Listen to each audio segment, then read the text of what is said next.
At 4:06 a.m., my phone shrieked with a glass break alert from an ADT account I didn't know I had. The push notification named the downtown address on North High Street, Unit 5C, and listed me as the primary contact. 2 minutes later, dispatcher called me by my full legal name and asked if I wanted Columbus PD to claim my condo. I sat up in the bluish aquarium glow from the reef tank across our living room and tried to remember when I had ever signed a lease for anything on High Street. The house was quiet the way houses get, our radiator ticking, the refrigerator doing its faraway throat clearing. My wife, Ariel, was supposed to be on a night shift at Riverside Methodist, covering pharmacy until the morning turnaround. The ADT app showed a floor plan I recognized only because I service lobby aquariums for a living and I've been in a dozen downtown buildings with the same layout. A little red dot post-weather brake had tripped. I pulled on jeans, grabbed keys, and drove into a city still wearing it tonight. High Street at 4:30 smells like damp concrete and the last of the bar trash. The building at the alert address was a mid-rise with a mirrored lobby and a concierge desk. The overnight concierge looked up and called me Mr. Latham like we were old acquaintances. He said the window sensor had blipped when a delivery guy put too much elbow into a door. He said it happens. He explained that my fob would be in the packet for moving or I could borrow a master if I left my ID. I stood there with my driver's license in one hand and my shock in the other and decided to pretend I belonged. Unit 5C smelled like lavender dryer sheets and acetone. The kind of clean that is new. In the kitchenette, 2 enamel mugs sat upside down on a towel. A baby blue silicone placemat lay folded on the counter, the kind with a suction bottom. In the closet, a duffel I recognized as my wife's lived like a guest who hadn't unpacked. The bathroom cabinet held an open pack of wipes. The trash showed a cotton swab with a faint streak of mascara. On the dresser, a single key fob sat beside a folded invoice from a company called Blue Finch Days. It thanked me for choosing their furnished extended stay option and listed my name and my credit score. A condensation ring on the coffee table made a pale halo, and for whatever reason that small, human mark someone sat here and drank something cold to snap the situation into a different resolution. I took photos because paper makes order when bodies won't. The concierge handed me my license back and said maintenance could check the sensor tomorrow. He asked if I wanted my parcel from yesterday and held up a plastic bin with 5C scrawled on masking tape. The top box had a logo for Plain S Kids and the shipping label used my name and our Bexley house address. I drove home on autopilot, the way I drive when I've been up all night acclimating a new tank and the salt creep gets into my head. I run a company called Buckeye Aquatics, which is just me and a part-time tech named Jonah. We install and maintain aquariums in doctors' offices and corporate lobbies, 80-gallon reefs and waiting rooms, sleek black freshwater setups and law firms. I've learned that people relax when fish move in steady circles under blue light. The reef in our living room is my test bed, a 90-gallon shallow with pulsing senior and a pair of clownfish that think my hand is an edible event. We keep it against the long wall so its hum is the house's heartbeat. Aria's schedule has been a grid of nights since we married. Hospital pharmacy runs on 24-hour coverage and the float pool is constantly understaffed. She used to show me her when to work app, trading thirds of shifts like playing cards. Her car smelled faintly like clean cotton and rubbing alcohol from the sterile compounding room. She would come home at 7:30 a.m. with hair that smelled like someone else's dryer sheets and hands that smelled like nothing at all. I set the Plain S box on our dining table and sliced the tape. A toddler cup rolled out first, stainless steel with a sky blue straw. Beneath it sat a set of silicone bibs and muted colours and a pack of outlet covers that matched the ones I had installed in our house when we thought, early on, that a kid would come. We tried the usual way for a year. Then we tried with thermometers and an app that turned bodies into charts. Eventually a urologist in a clinic near Easton flipped the lab sheet and showed me numbers that looked like a typo. There is an art to have physicians tell you things. The urologist did the art decently. Recovery from the surgery was physical and then whole. We let the house sit and stopped moving furniture around to make way for a hypothetical person. Money was tight in the familiar American way. My van's transmission had given up in December and the replacement had eaten the cushion I kept for rush orders. Ariel had taken lumpy per diem shifts in the inpatient tower and an extra weekend at the compounding pharmacy in Kahana. Insurance after my procedure covered what the brochure promised and then didn't cover what the brochure didn't promise. A credit card we had parked in a drawer for emergencies showed up out of hibernation. I pay bills in order of who will call and who will wait. I kept the reef tank running even when it felt indulgent, because watching the crummies inhale and exhale made me know that some cycles are never dramatic and still matter. The red flags came at a pace soft enough to step over. A faint talc smell on her scrubs that didn't come from the hospital. A lift charge at 2:03 a.m, starting on High Street when her shift should have been 3 floors above oncology. A note on the legal pad near the coffee maker, a phone number labelled John Pedioke, then scribbled over, then written as J. Pedioke. 2 missing 20s from the ceramic bowl by the door. An extra line on our phone bill tucked under taxes and fees, a Galaxy A3 added to the plan with minimal data usage. I put each detail into a small mental tray and told myself not to become one of those men who turn their marriages into spreadsheets with malice. The morning after the 5C alert, Eric rolled into bed at 8 with the exhaustion of someone who has stood on linoleum under fluorescent light for 12 hours. I counted breaths the way I do when I float acclimate new fish. At 10, I got up, made calls, and tried to wrestle my day back into its routine. I stopped by my bank, Huntington and Bexley, and asked to see recent card activity. The teller pulled up our joint card and showed me quarterly charges to Blue Finch days going back to last spring. I opened a separate checking in my name and asked them to move my upcoming payments there. The fraud specialist gave me a case number, HNFR-33821, and put a note on our record that in-person changes needed a password. By lunch I had collected more dots than I could responsibly ignore. Our USP's informed delivery showed a PO box in her maiden name at Easton Station, added 18 months ago. The MyChart app on my phone delivered a test result notification for a patient named Rose Minivan to my email because someone had mistyped. The test was pediatric, Under Oak and Lake Pediatrics on Shock Road. My name sat under emergency contacts with our home address. I called the office and explained that I had received information in error and would they please remove my name. The receptionist asked me to verify my date of birth and then said she would update the chart. I wrote her name down and the time from my folder. I drove to 5C again because my brain needed to stand inside the lie. I took inventory like a man at the end of a slow, polite robbery. In the freezer sat 2 microwave meals, the kind my wife hates, and a single pint of mint chip with a spoon scar across the top. In a drawer, I found a Walgreens receipt for children's fever reducer. The timestamp landed in the middle of a night she had claimed to be on an urgent chemo verification. The address line on the receipt used my last name. I backed out and pressed my forehead to the cold metal of the hallway elevator and listened to the building hum with people politely not knowing each other. When a ship is taking on water, you decide which bulkheads to close. I drove straight to HR at the compounding pharmacy in Ghana. The receptionist asked me to sit, the way people ask you to sit when a conversation will be procedural and unpleasant. The HR manager explained they couldn't disclose scheduling details because of policy, but she could confirm that area had indeed swapped several nights in the last month and the shift swaps posted the app with a timestamp. She said she couldn't comment on off-duty conduct, but if I believed my name was being used without my consent in any enrollment, I should contact my bank and, if necessary, law enforcement. She handed me a pamphlet on employee assistance programs and circled the counselling line, which felt like kindness and felt like a way to get me out of the chair faster. At dinner that night, I presented the AD dealer the Blue Finch invoice, the bank case number, and the receipts to area. I kept my voice in the lane a person keeps his voice when he needs the light to stay green. She said she had rented 5C because she needed a place to sleep between split shifts and didn't want to wake me walking in at dawn. She said she had put it on auto pay because it was easier. She said she had a friend with a toddler and needed to help sometimes. She said I was turning generosity into guilt. She said if I loved her I would understand that not everything has to be explained like a lab protocol. She said all of this with the tired certainty of someone who believes that overwhelm absolves secrecy. 2 nights later, the neighbour witness arrived like a carefully placed nail. Our next-door neighbour, Mr. Sanchez, a retired school bus driver with a voice like a friendly foghorn, knocked on our door and asked if we knew a little girl had wandered into our front yard on Tuesday morning holding a blue straw cup and wearing a yellow raincoat, and that area had come out with practiced hands and buckled her into the back of the Honda, and that Daisy the boxer from 2 doors down had wagged her entire back. He laughed at the detail as if it were a sitcom moment. I laughed too, because my buddy didn't know what else to do.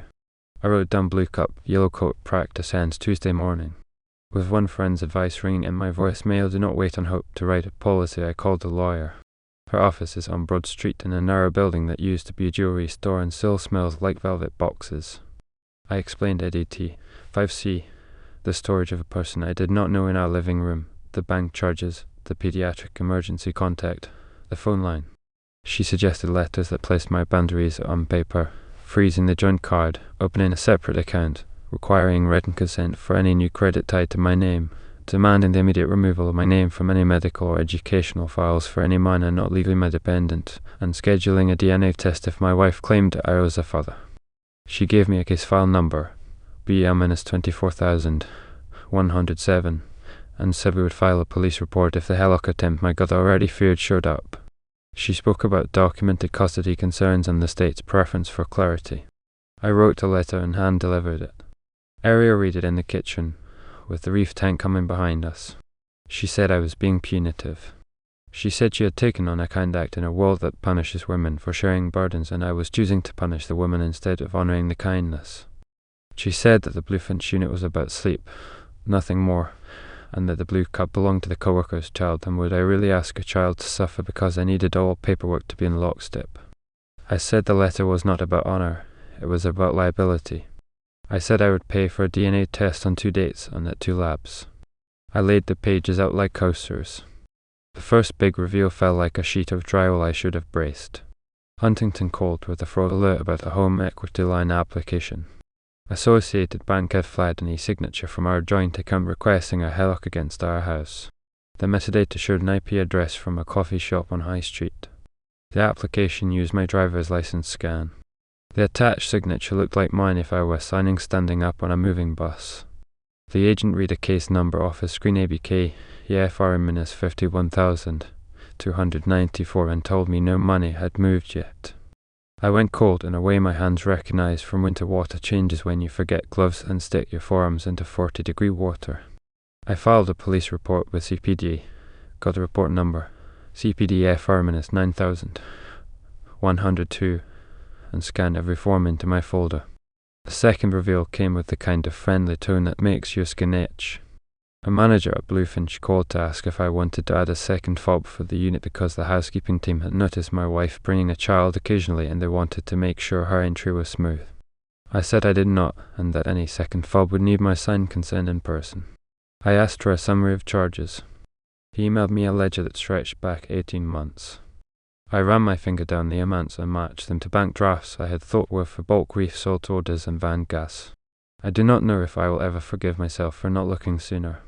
The third reveal rode in on my own health. The week the case numbers multiplied, I woke up with my heart tripping. The world blurred around the edges when I stood too fast. My primary care doctor stuck electrodes on me and had me wear a monitor that turned my chest into a small tender apology. She raised the possibility of anorrhythmia and gave me a sheet with exercises and suggestions written in the measured penmanship of someone who does not like drama.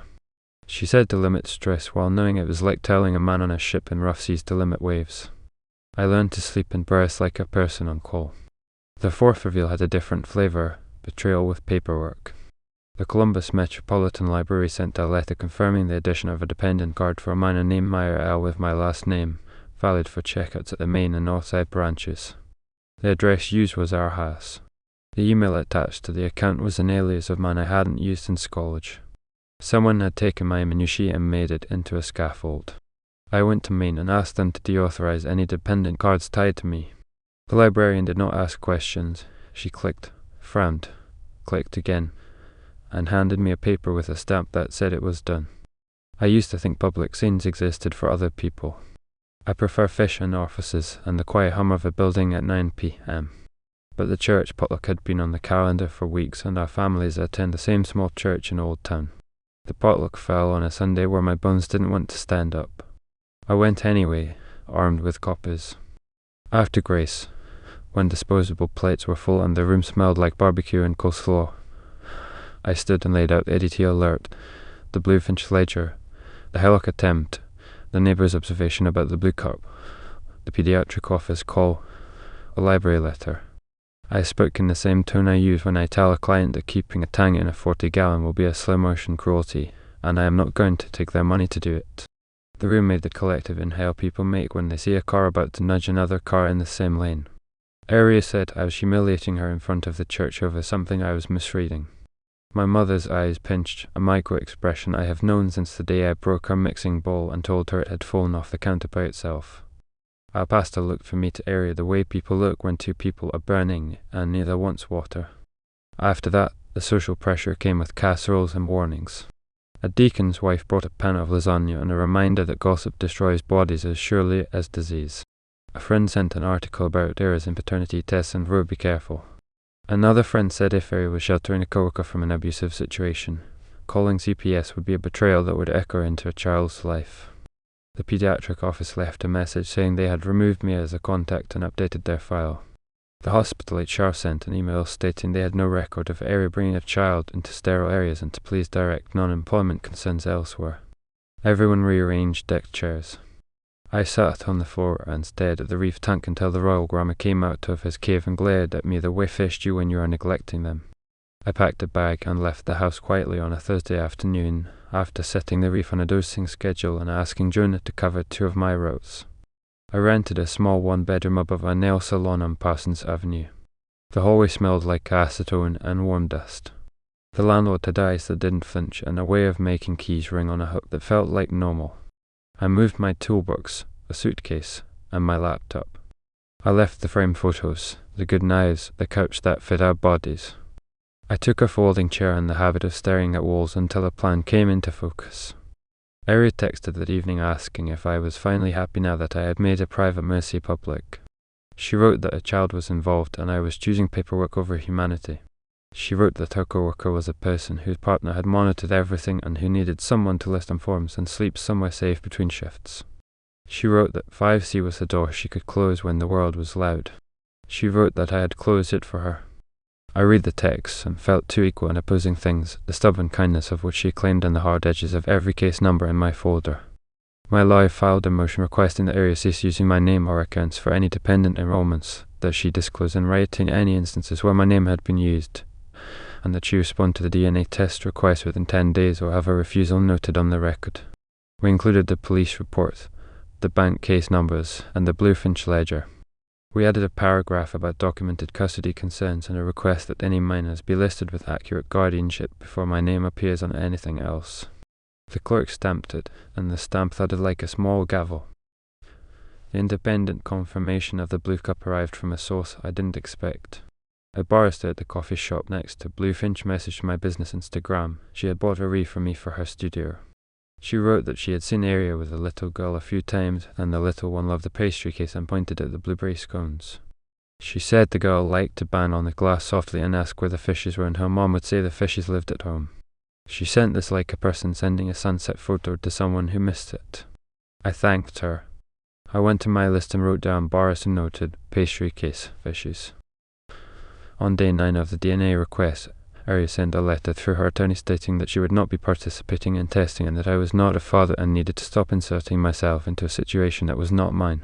She said she would provide in-camera evidence of the co-worker's need for assistance if required. My lawyer advised that we proceed with the financial and identity matters and leave the other to the edges until or unless the court wanted to know more. I understood. Not everything gets sorted in one pile. I did small, steady things because big gestures exhaust and unnamed problems eat your hands. I closed the extra phone line. I moved my autopays to my separate account. I filed for a credit freeze with the big 3 bureaus and got a PIN from each that I wrote into my notebook and taped inside a kitchen cabinet like a recipe.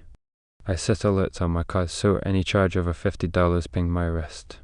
I changed passwords, made them ugly, and wrote the routes on a card only I understand. I asked Jonah to take over 2 nights a week and gave him a raise because he's the kind of 19-year-old who shows up on time and doesn't complain when bristle whims surprise him.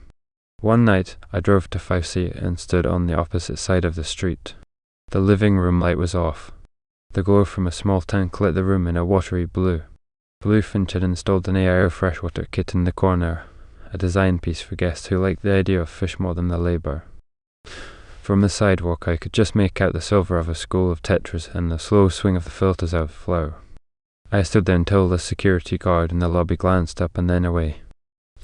I walked around the block twice, thinking about how I built my business on the comfort water gives anxious people, and how 22 gallons of moving water could become the background for a version of my life I did not recognize. It is easy to ask the internet what you should do and get 100 different versions of fight like hell or walk away clean. Should I report my wife to her employer and risk a vulnerable person being unmoored, or should I swallow the unkind ledger and lie with my name on forms that do not reflect my life? Should I demand full accountability from a system that rewards secrecy under the name of safety, or should I admit that kindness without consent is not kindness at all? Would you call CPS when the harm is paperwork and the kid has a blue cup and dimples, or would you live with the knowledge that you are now a bystander, not a participant? I do not know, not in any way that makes me like my own reflection. The last image I have is the one that woke me. Early mornings, before the nail salon opens and the hallway loses its nighttime quiet, I sit in the folding chair and let the reef hum I left behind and Bexley replay in my head. A fish tank's algorithm is simple. Water moves, bacteria do their work, light runs on a timer, the living things pulse and open and close. My phone still pings every day at 4:06 a.m. with the ADT system status from 5C because I have not figured out how to take my name off without walking into the lobby and asking for a favor I do not deserve. The notification sits there in the dark like a slit of red across my screen. Somewhere up on High Street, a glass break sensor is quiet because no one is forcing a door, or it chirps because someone set her casserole down hard. The red dot in the app pulses, and the tetras under their blue light move as if motion itself were an answer. I watch the screen, feel the phantom hum in my chest, and try to decide if the alert is a warning or just a loop I will learn to ignore.